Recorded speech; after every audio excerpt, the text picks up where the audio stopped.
double click on your logo and tagline holder and simply right click import file and import your logo. I have this one for the preview purposes.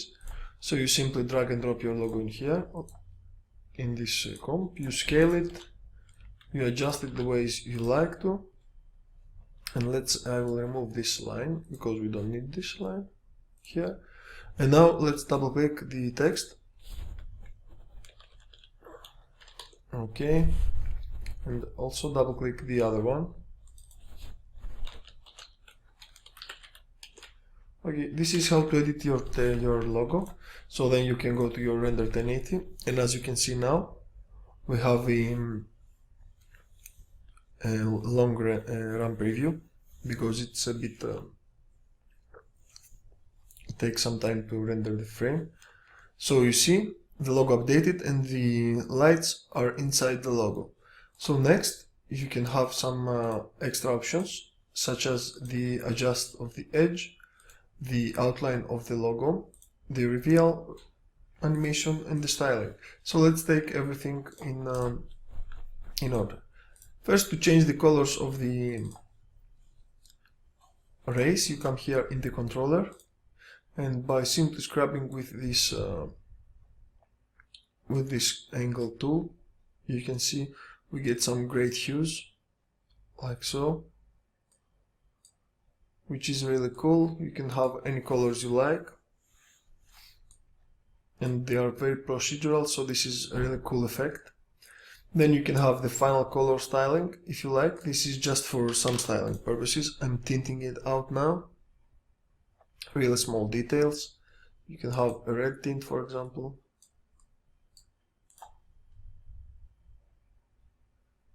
And you can experiment with this. By having this at 100 means that you will not affect your logo at all. So then you can also have the edge adjust, which is here.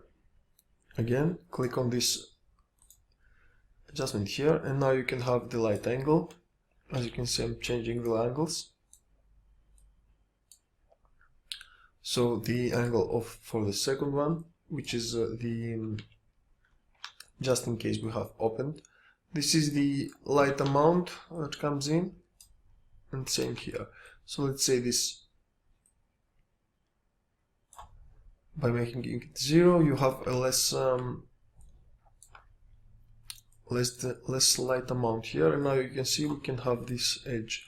So this is for you to experiment and to have some cool and interesting results. Logo outline here, you can have some details if you like to adjust. If you have any issues or problems with your logo, you can come here and play with the posterize effect.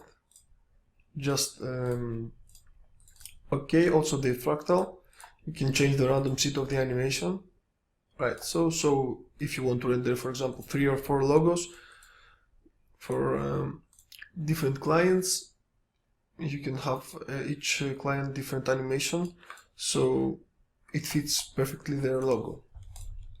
Also, you've got the styling and logo reflection. Within here, you can click, and you can have with this point, you can select some points of the animation from the highlights down, the scales from the highlights.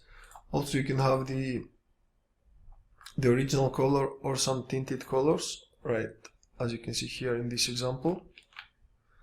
And then you can have the normalizer tool, which removes the bevels and stuff. Now you can watch it, because we don't have the original color light. And now by removing these effects, you can normalize your logo. So like so, for example. And now let's go to the render 1080. Also add your audio track from the project panel, from the render options. Double click here, double click and drag and drop your audio here, and then you can go to render 1080, composition, add to render queue, select your desired format, make sure your audio output is okay, and adjust your quality of the render.